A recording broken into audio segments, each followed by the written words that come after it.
Okay, so I know we talked about the different types of day game locations that are available to us, right? Or at least I listed a number of them.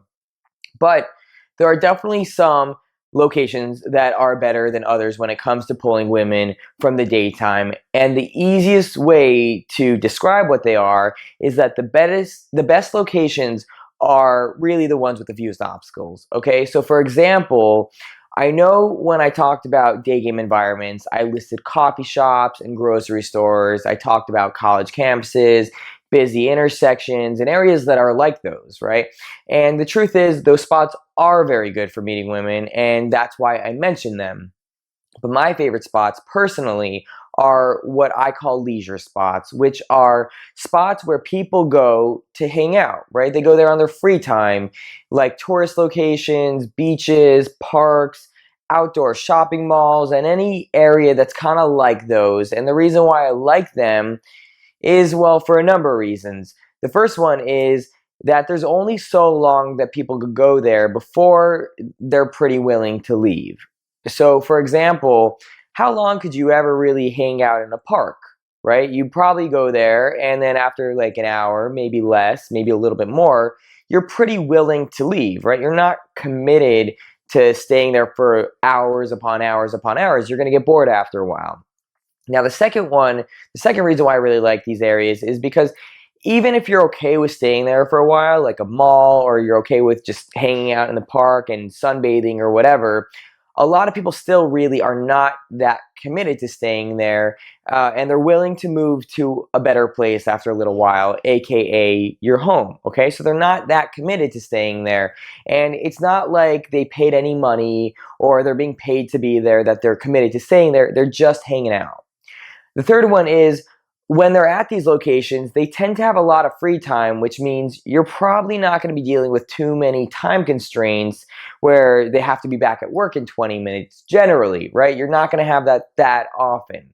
So, for example, when people are sunbathing in Central Park or just relaxing, they're not there generally because they're on their break from work, although you will find that to a degree. You're going to find a lot of people that are also there with their whole day off and they're just hanging out and they just wanted to relax. A fourth reason is because these areas tend to attract a lot of people who are tourists, right? Or people who are like tourists, where they're just feeling kind of spontaneous. Tourists are very spontaneous. They're always in adventure mode. They're pretty open-minded about what they're going to do. They want to see the city. They want to meet locals. And when you suggest cool new plans that they could do, a lot of them will be open to it. And so when you see the pull to your cool home, they're going to be very, very open to it, right? Even if it's like to drink, a lot of people are open to it, to see a cool apartment, whatever. Okay, so to give you some specific examples, I already said that, I listed the beach and I listed the Central Park as a leisure location, but how about Times Square or the Third Street Promenade in Santa Monica in California, or Old Montreal in Montreal, Canada? How about the Boston Common in Boston, or the Strip in Las Vegas, or the hotel lobbies? These are all really good examples of areas where people just go on their leisure time and don't have much of a plan at all, right? These are leisure locations. And as a side note, it's also the same idea when you see a girl, let's say, walking her dog. She has plenty of time on her free hand. She has plenty of time on her hands, and that's pretty much what you're going to come across. So it's a pretty good situation. When you see a girl like that, she's probably even heading to her home very soon. And if you don't have your own place and she does, and it's a good logistical situation, it's a great option, okay?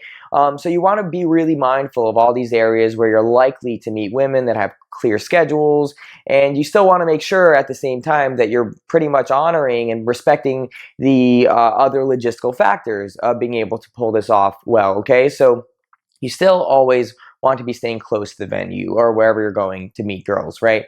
10 to 20 minutes away is okay, but even closer would be better. If you could get around the corner, obviously that's better.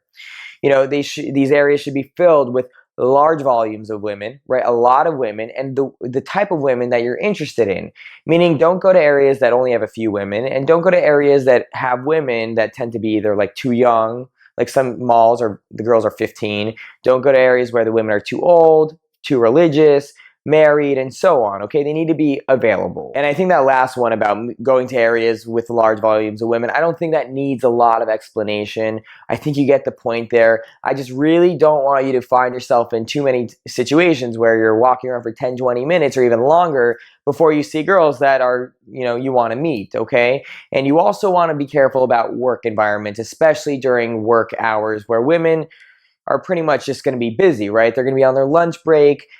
You're really not going to have a whole lot of time to work with, and it's going to be pretty ridiculous when she has 20 minutes of her break to suggest going to your home that's 15 minutes away or whatever, okay?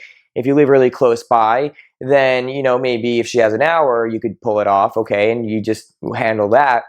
But those areas are mostly just good for after work hours, or if you're just trying to collect a string of phone numbers and set up a whole bunch of dates for the week, that's okay too.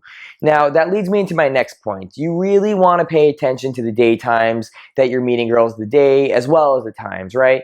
So for example, obviously a Saturday and a Sunday will typically be better than, going out on a Monday or a Tuesday. And it's also going to be way better if you go in after work hours, then if you go to work out to an area where people are working during work hours, okay? Just be mindful of that. That's about it for this video. I think depending on your skill level, a lot of this actually probably made a lot of sense. It might even, you've heard it before or thought about it before, but I think the one that people pay less attention to is the logistical side of things, where are you likely to meet the women that you like the most, as well as how are you going to quickly get them back. And if you're working with limited time and you have limited energy, don't ignore them, okay? And never ignore the logistical factors, and never ignore that you shouldn't be spending as much of your time or too much time in areas where you just don't belong, right? If there's not that many girls, don't go there. If they're not your type, don't go there. Go to the areas where you do like the girls, okay? So I think that makes a lot of sense. Hop over to the next video.